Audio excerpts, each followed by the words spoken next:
sobre esta roca, en otra palabra, sobre esta revelación, sobre este conocimiento, sobre este entendimiento, edificaré mi iglesia, y las puertas del infierno o de Hades, del Hades, no prevalecerán contra ella. Y a ti te daré las llaves del reino de los cielos, y todo lo que atares en la tierra será atado en los cielos, y todo lo que desatares en la tierra será desatado en los cielos. Padre, te damos gracias por tu palabra. Hoy este día, Señor, venimos a declarar que tu palabra es poder. Háblanos, Señor, de tal manera que tu palabra, Señor, nos transforme, nos afirme, Señor, y nos confirme. En el nombre poderoso de Cristo Jesús, somos, Señor, tus hijos. Nuestros oídos están atentos, Señor, a tu voz. Habla, Señor, y transforma nuestras vidas. En tu nombre santo te lo pedimos, y toda la iglesia grita amén. Alabando a Dios, puede sentarse esta hora. Aleluya. Dios es bueno, amén. Digo, Dios es bueno, amén.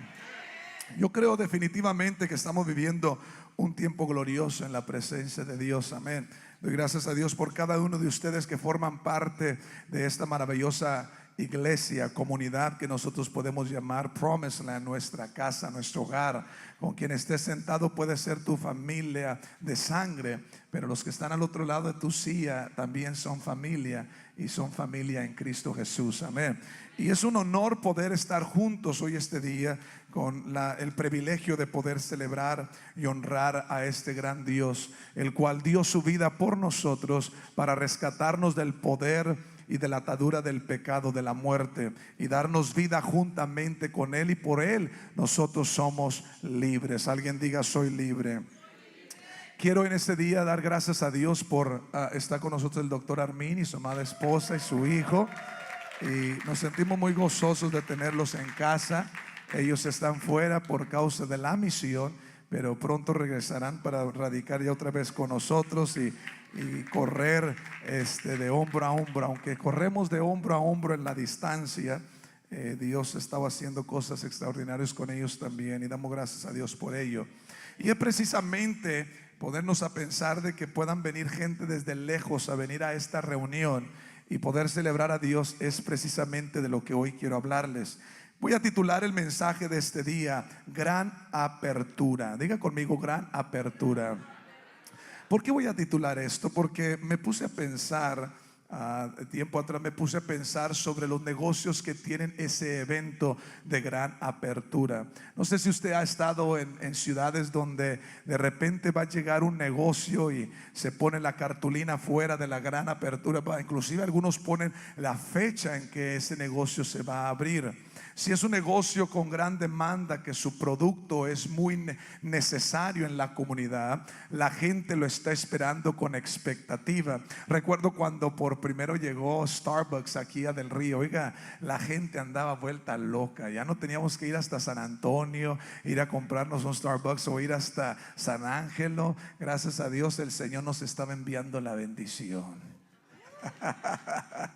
Para los que son gente que les gusta el café, pues pueden estar de acuerdo conmigo. Óigame, cuando se escuchó que ¿qué van a hacer allí? Pues dicen que va a ser un Starbucks.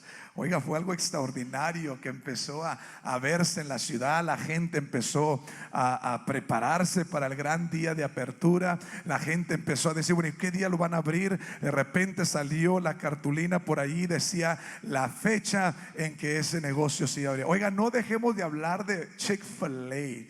¿Cuántos se acuerdan cuando se abrió Chick-fil-A aquí? No sé exactamente cuántos años, pero se abrió no hace mucho. Se abrió el negocio. Me acuerdo que había gente ese día, del día antes por la noche. Gente se quedó en el estacionamiento, ahí durmió, porque dijeron: los primeros 100 personas les vamos a dar, no sé, un sándwich por el resto de sus vidas hasta que Cristo venga. Algo por ahí.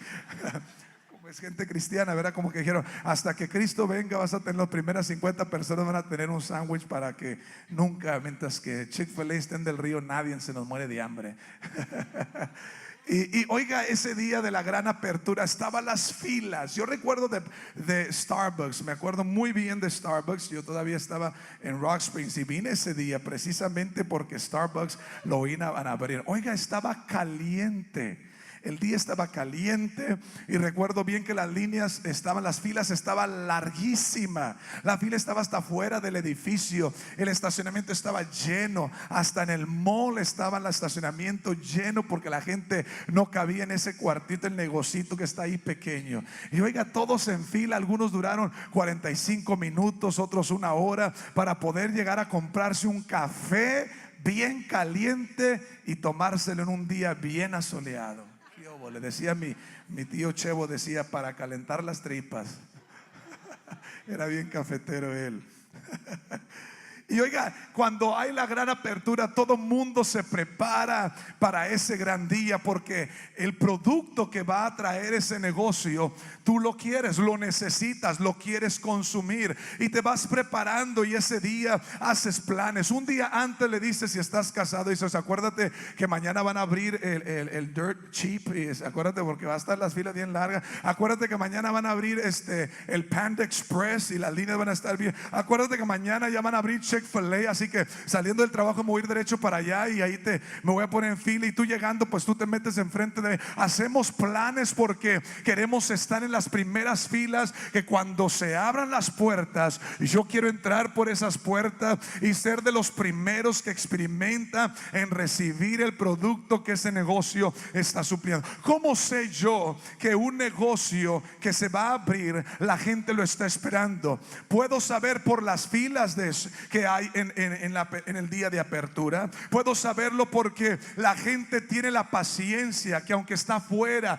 y está el solazo y está sudando, no te importa estar esperando, porque cuando entres por las puertas, tú lo que estás enfocado es en el producto que el negocio está ofreciendo. Óigame bien esto, es interesante ver cómo a través del tiempo usted oye la palabra Starbucks y siempre lo puede relacionar con café, ¿verdad que sí?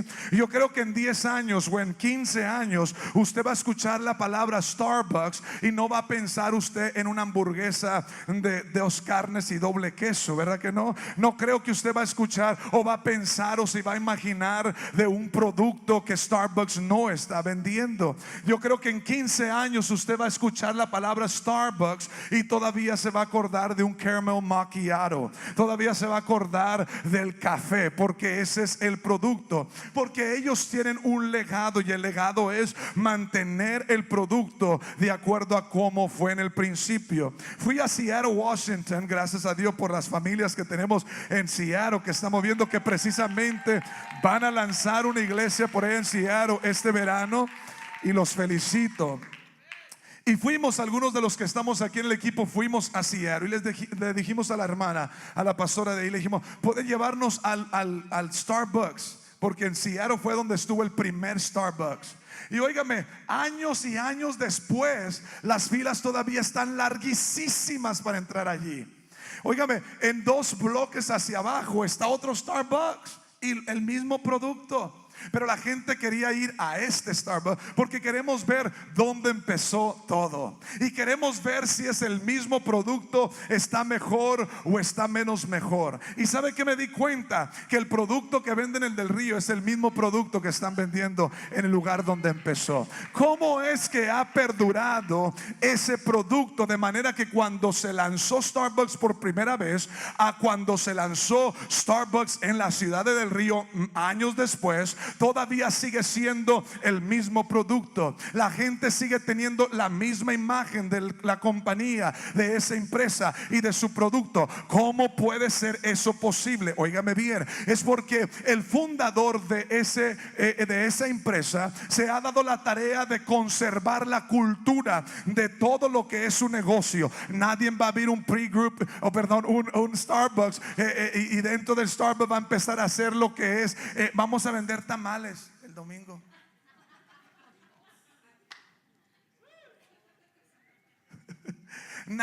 Ninguna persona va a poder abrir un Starbucks y el dueño les va a dejar, el CEO de lo que es el Starbucks les va a dejar y digan, ¿sabe qué? Pues vino la hermana Chonita a ofrecernos hojarascas y pues las compramos y ahí las vamos a meter para venderlo con el. No.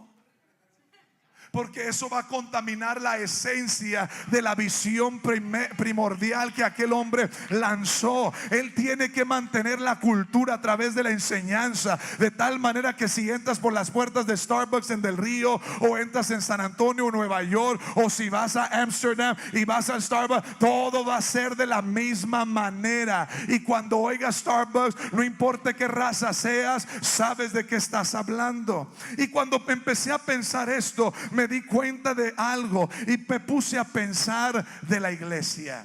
¿Qué fue la apertura de la iglesia? ¿Cómo fue el día que la iglesia rompió el listón y que por primera vez se abrieron las puertas de aquel lugar llamada la iglesia? ¿Qué fue eso? ¿Cuál experiencia fue eso? ¿Habría filas largas? ¿Habría expectativa? ¿Sabe cómo sé yo que la gente está esperando algo fresco? Porque van a estar en la fila esperando hasta poder entrar por las puertas. Se me viene a la mente la iglesia cuando inició el primer día. Y cuando pienso en esto y pienso en Promised Land, yo digo, yo amo la iglesia, amo nuestra iglesia, este lugar donde nosotros podemos celebrar al Señor, donde hemos formado relaciones y amistades y nos hemos convertido parte de una familia. Amo esta iglesia y esta comunidad, pero la realidad de las cosas es que no sé qué es lo que se le viene a la mente de las personas o qué sentimiento tiene cuando oyen la palabra iglesia. Quizás algunas personas tuvieron una mala experiencia con la iglesia, de tal manera que se les viene a la mente dogmas, religión, legalidad, legalismo, denominación. Se le viene a la mente lo que no puedes hacer y lo que no se te permite hacer. Se le viene a la mente prejuicios de decir, es que yo no califico, es que allí me hirieron. Y a través de los años, lo que se llama iglesia no es la misma imagen que se le venía a la gente cuando hubo la apertura del gran día de la iglesia. ¿Por qué? Porque hoy en día no hay filas en la iglesia esperando entrar por las puertas a recibir el producto. ¿Por qué? Porque a través del tiempo hicieron lo que Starbucks nunca haría: empezaron a vender tamales. Y empezaron a contaminar la esencia de la iglesia, de tal manera que si el Espíritu Santo nos permitiera regresar hasta el lugar donde fue la iglesia por primera vez, donde se dio la primer lugar y donde nació el proyecto de Dios llamada su iglesia. En ese lugar, en el primer siglo, la gente no estaba aburrida en la iglesia. Ellos no tenían pensamiento de que la iglesia fuera un edificio, fuera filas, fueran bancas, fuera un himno, un libro de himnos. Hoy vamos a cantar el número 52. No sé cuando allá se pase lista, todos juntos, 1, 2 y 3. No era tal cosa como esa. No tenían memoria de libros o de himnarios. No tenían memoria, y ellos no pensaban de una Biblia o de una cartulina. Ellos no pensaban, cuando hablaban de la palabra iglesia, no se les venía a la mente una plataforma con luces, con pantalla, con un predicador, un micrófono, un púlpito. No, ellos no tenían esa imagen en su mente. Cuando se hablaba de la iglesia, cuando se lanzó la iglesia, la gente tenía una clara imagen que era la iglesia. Ellos oían, fuiste a la iglesia, eso era anormal para ellos, no era tal cosa, esa frase no era correcta. Entonces llegamos a la conclusión en el siglo XXI, que es la iglesia. Y quiero decirles que la iglesia era simplemente una reunión de gente que se juntaban alrededor de un credo en el cual estaban todos de acuerdo. ¿Y cuál era ese credo? Era que Jesús era el Cristo resucitado, el Hijo del Dios viviente. Esto era todo lo que ellos tenían, y por cierto, era todo lo que ellos necesitaban. Era suficiente eso para decir, vamos a juntar juntarnos esta tarde en mi casa y vamos a hablar de que Jesucristo es el Cristo resucitado, el Hijo del Dios viviente. Era lo único que hablaba, pero era suficiente, porque ante ese mensaje los demonios se sujetaban, Satanás huía y la gente se convertía. Ante ese mensaje la iglesia provocó un movimiento y se dieron cuenta que la iglesia no era una localidad, no era un lugar de bancas y de himnarios y de melodías. La iglesia era un movimiento que se había desatado sobre una ciudad llamada Jerusalén. Esa era la iglesia. Y por cierto, el día de apertura se hizo algo en grande. El día primero que la iglesia se lanzó, el primer día, y la iglesia era grande. ¿Qué es la palabra iglesia? En la palabra iglesia, traducida de la palabra de un término griego, la palabra iglesia en el Nuevo Testamento originalmente es la palabra eclesia, que significa asamblea o reunión de individuos, de personas, de humanos. Es lo que es una eclesia. La iglesia en la traducción original, el griego, que es la traducción original, es eclesia, que es una asamblea o reunión de personas. No es un lugar, son personas. Qué tremendo. Son personas que se reúnen con un mensaje.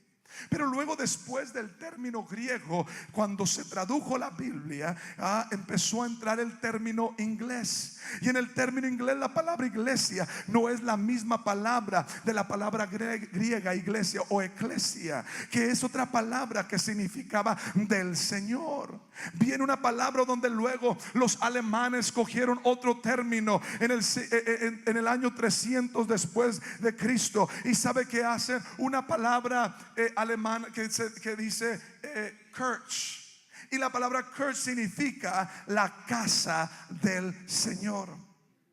Y fue esa declaración que completamente causó una teología errónea entre la gente de ese tiempo. La gente se empezó a perturbar y a confundir de lo que fue la condición original. Fue allí donde se empezó a corrompir lo que es la esencia de esto que se lanzó el primer día, llamada la iglesia.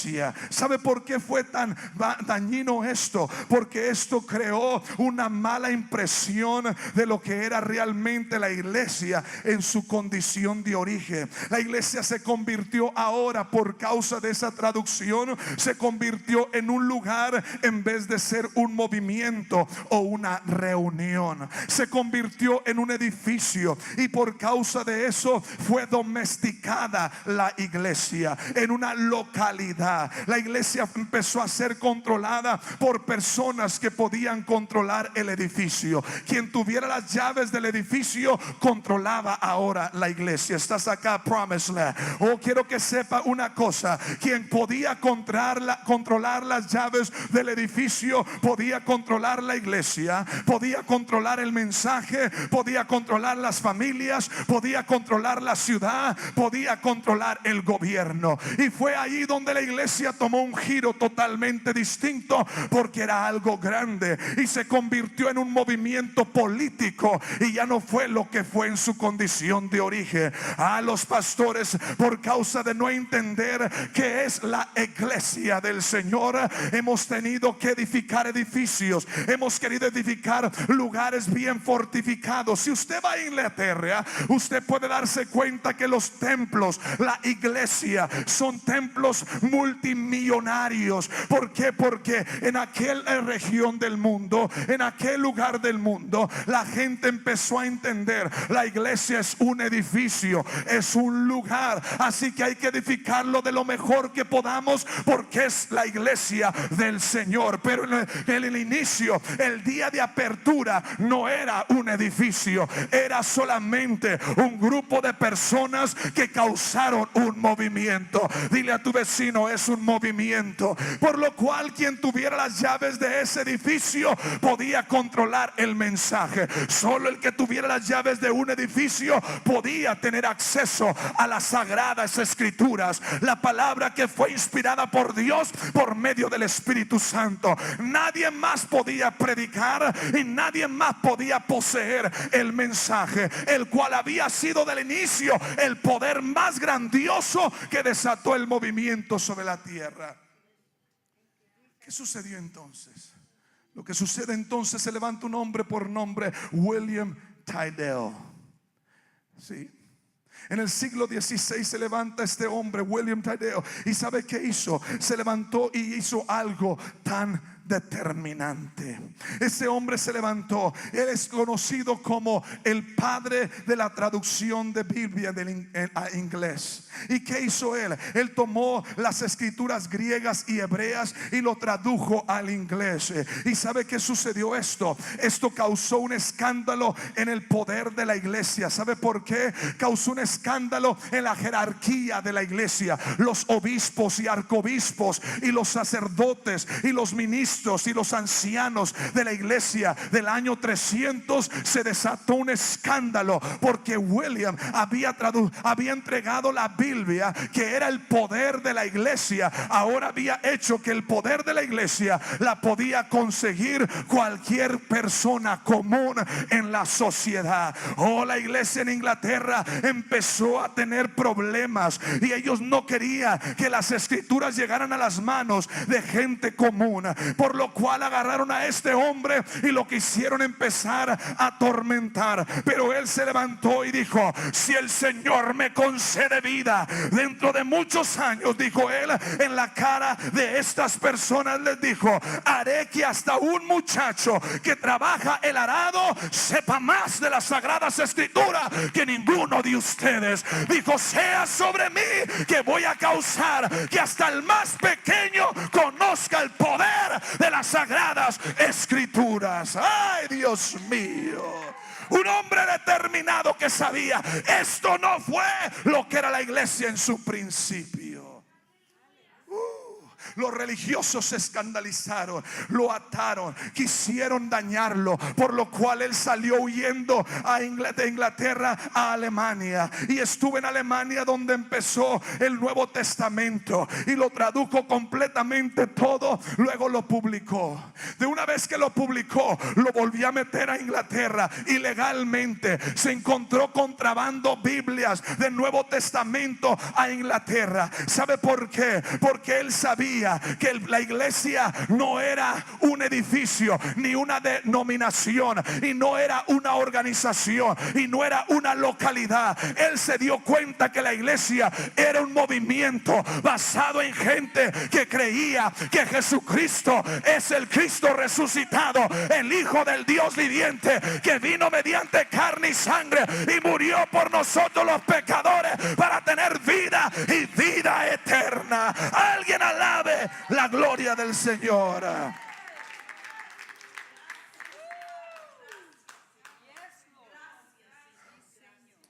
Ocurre la historia que en el año 1524 él siguió traduciendo Biblias hasta que un amigo muy cercano de él lo traicionó. Y por causa de esa traición lo colgaron y lo quemaron en el año 1536, y deshicieron de esa voz. Pero ya no pudieron detener, porque ya la Biblia se había traducido. Inglaterra tenía acceso al mensaje más poderoso en el planeta Tierra. La gente iba a la iglesia en ese tiempo y se sentaba en las bancas y escuchaba un mensaje que el sacerdote decía, pero no entendían porque era un lenguaje desconocido. Como cuando la iglesia hispana va a la iglesia y el sacerdote te daba la misa en el lenguaje latín y tú no entendías. Porque tenía un plan Satanás de ello, que si agarrábamos el mensaje, ya no íbamos a hacer un edificio, una denominación, ya no íbamos a hacer una organización con una jerarquía corrupta, sino que íbamos a hacer un movimiento como fue en el principio. ¿Alguien está acá conmigo? Oh, yo quiero que sepa algo este día. Lo mataron, pero una de las cosas que movió a la iglesia, a los líderes de la iglesia, a perder el control, fue que la palabra, en la traducción que hizo William, la palabra iglesia no la puso como iglesia. ¿Sabe cómo la puso? La puso como congregación. Y eso empezó a cambiar la imagen de la gente que escuchaba y que leía las escrituras. Empezó a mover otra vez el enfoque de un edificio a un grupo de personas. Otra vez logró William levantar una generación en su tiempo, y aunque él murió, algo logró. ¿Y sabe qué fue eso? Que quien estaba agarrando las escrituras y leyendo Mateo capítulo 16, empezaban a leer: y sobre esta congregación, no me estás escuchando, y sobre esta roca edificaré mi congregación. Un grupo de personas que creen a lo que yo hice. Un grupo de individuos que creen que yo soy el Cristo, que creen que yo soy el que resucitó, que creen que yo soy el Mesías enviado para salvar a la humanidad. Y esa gente volvió a causar un movimiento, porque el enfoque se cambió de un edificio otra vez a su condición de origen, a la gente. Oh, qué glorioso fue eso. Tadeo estaba correcto, porque en Mateo capítulo 16 encontramos la primera referencia de la palabra iglesia del Nuevo Testamento. Y nos dice las escrituras que Pedro le respondió a Jesús y le dijo: tú eres el Cristo, el Hijo del Dios viviente. Alguien haga esa confesión esta hora en fe y diga: tú eres el Cristo, el Hijo del Dios viviente. Yo reconozco que Jesús no es el hijo del carpintero, no es el hijo de la Virgen. Jesús es el Cristo, el Hijo del Dios viviente. Jesús no es el judío que llegó por nacimiento en Belén. Jesús es el Cristo, el Hijo del Dios viviente. Jesús no es un judío profeta que llegó a una región en Cesarea. Jesús es el Cristo, el Hijo del Dios viviente.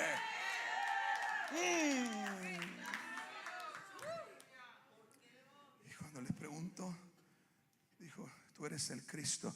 Y respondió Jesús y dijo: bienaventurado eres, que no te lo reveló carne ni sangre, sino mi Padre que está en los cielos. A ti también te digo que tú eres Pedro, y sobre esta roca, sobre esta revelación, sobre este mensaje, voy a edificar mi iglesia. ¿Qué quiere decir? Voy a edificar mi congregación, voy a edificar esa familia sobre esta revelación. Y quien esté parado sobre esta revelación, dijo, las puertas del infierno no van a poder prevalecer contra él. Yo me dije: puertas del infierno, ¿cómo?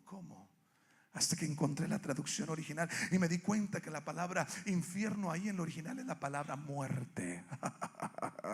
Y lo que estaba diciendo Jesús es: no importa quién se muera, la iglesia no se va a morir. Mientras que esta sea la revelación y mientras que este sea el mensaje del grupo de congregación que van a juntarse, mientras que este sea el mensaje, la muerte no va a prevalecer contra ella. Oh, yo quiero decirte este día: no importa quién se haya muerto, la iglesia no está muerta, la iglesia está viva. Perdimos a Pablo, perdimos a Pedro, perdimos a Silas, perdimos quizás por ahí a Martín Lutero, perdimos a William, perdimos a Oral Roberts, acabamos de perder a Billy Graham. Pero yo quiero decirle a Satanás y a todo su ejército: la iglesia no está muerta, porque escrito está: las puertas de la muerte no prevalecerán contra ella. La iglesia no es un edificio, la iglesia no es el centro cívico, la iglesia no está a la 115 Cantú. La iglesia es el grupo de personas que se han reunido para decir: Jesús es el Cristo resucitado, el Hijo de alguien. Alabe a Dios por ser el Cristo, el Hijo del Dios viviente. Oiga, vamos a regresar al tiempo de la apertura, cuando inició la iglesia por primera vez.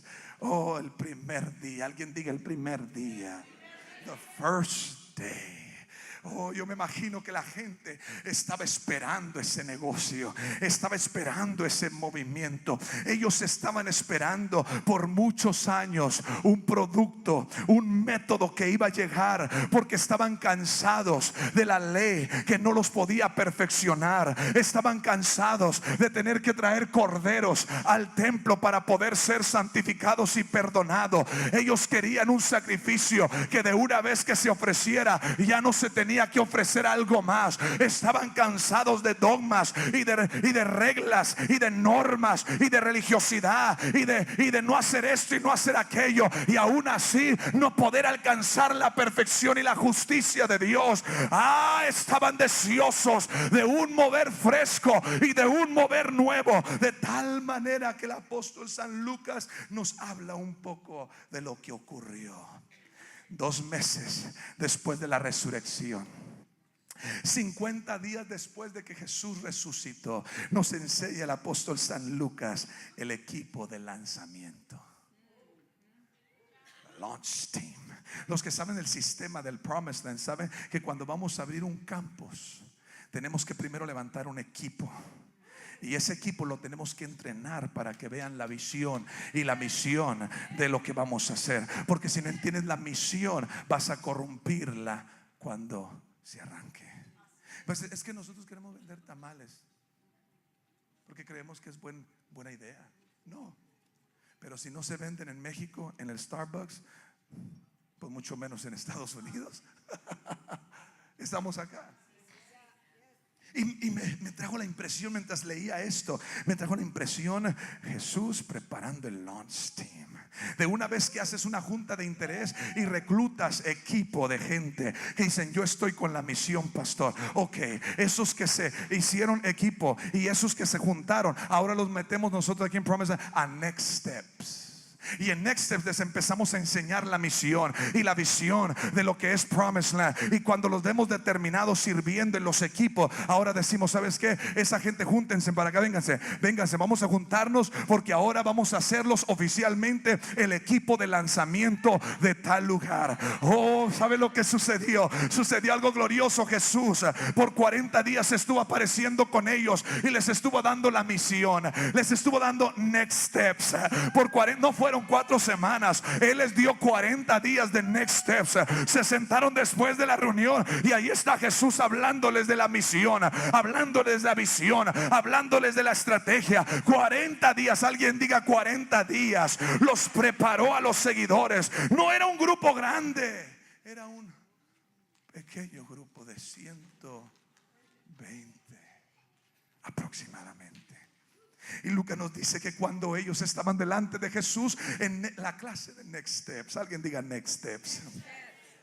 Estaban en la clase de Next Steps. Ellos se acercan con Jesús y Jesús les empieza a hablar y les dice: entonces los que se habían reunido en Next Steps le preguntaron diciendo: Señor, ¿restaurarás el reino a Israel en este tiempo? ¿Restaurarás el reino de Israel en este tiempo? Ellos no sabían de la iglesia, ellos no conocían, por eso estaban en Next Steps, para que conocieran la misión de la iglesia. Tú no puedes ser parte de una iglesia si no conoces la misión de la iglesia, porque vas a querer hacer tu propia cosa, vas a querer ir a otra iglesia y vas a querer traer lo que allá están haciendo, porque no conoces la misión de esta iglesia. Bendigo a aquella congregación porque tienen su misión, pero la misión de ellos no es la misión de nosotros. Nosotros somos Promised Land y existimos para que la iglesia tenga un encuentro con Cristo y viva una vida en victoria.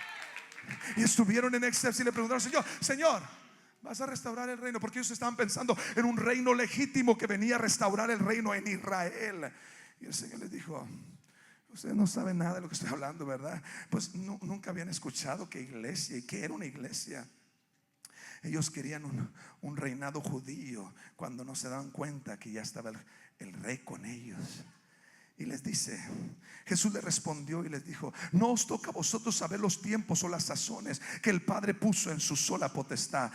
Pero, diga conmigo, pero pero recibiréis, ¿qué cosa? Alguien diga poder, diga poder, diga poder. Recibiréis poder cuando haya venido sobre vosotros el Espíritu Santo.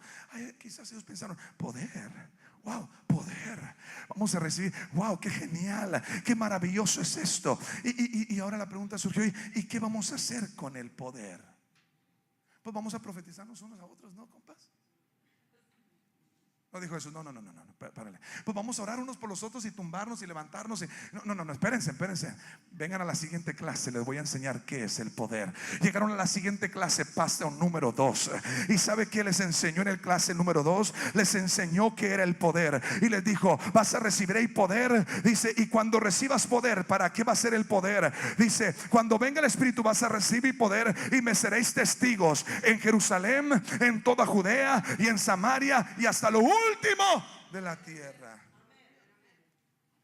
Testigos. Testigo, ¿qué es la palabra testigo? Es alguien que atestigua, alguien que afirma que algo sucedió, alguien que estuvo presente, alguien que hace evidencia de algo que ocurrió. Si hubiera un abogado en este lugar, él me pudiera decir, es precisamente la evidencia lo que hace un caso válido sobre la mesa del juez. Oh, yo quiero decirle, Jesús es muy sabio en lo que estaba haciendo. Dijo, no te puedo llevar ante Satanás, al menos que lleves evidencia, para que la evidencia confirme que yo estoy contigo, confirme que yo voy contigo. En otras palabras dijo, ¿sabes qué vas a hacer? Vas a testificar, vas a proclamar quién yo soy, vas a ser testigo de que yo vivo. Yo no sé si conoces Biblia o no, pero algo que no te tienen que convencer es lo que Jesús sí hizo por ti. Estaba enfermo y me sanó, estaba tirado y me levantó, estaba perdido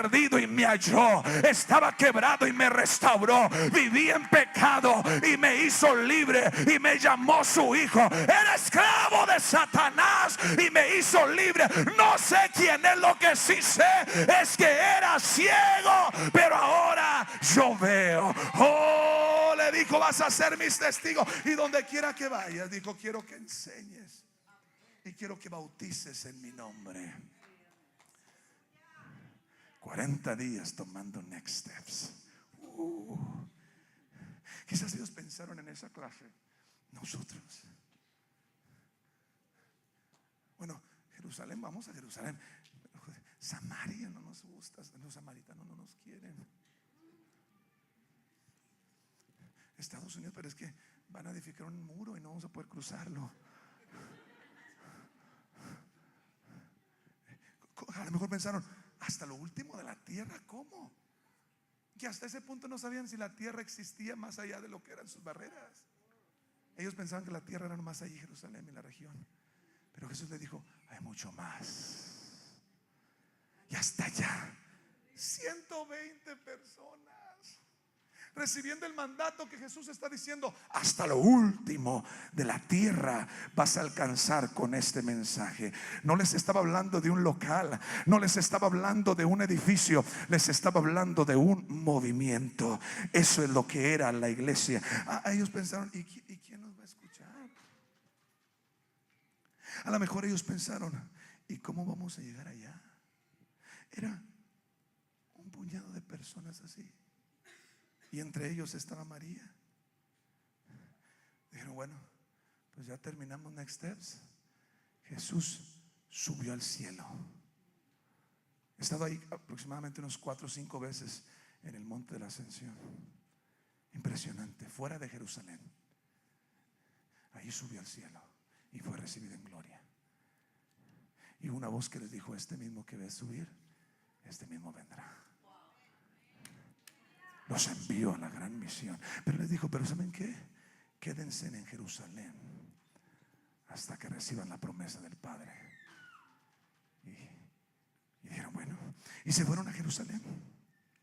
Y por 2 semanas ya no era un equipo de servidores, ya era el launch team. Se fueron a Jerusalén y se subieron en un cuartito que le llamaban el aposento alto. Y ahí estaban 120 en el aposento alto, hablando sobre el día de apertura. Estaban platicando, ya llega el día en que vamos a lanzar, porque Jesús no es hombre para que mienta, ni hijo de hombre para que se arrepienta. Si Él dijo que se va a lanzar un movimiento, va a ser un movimiento. Y por 120 estando en el aposento alto por 2 semanas preparándose.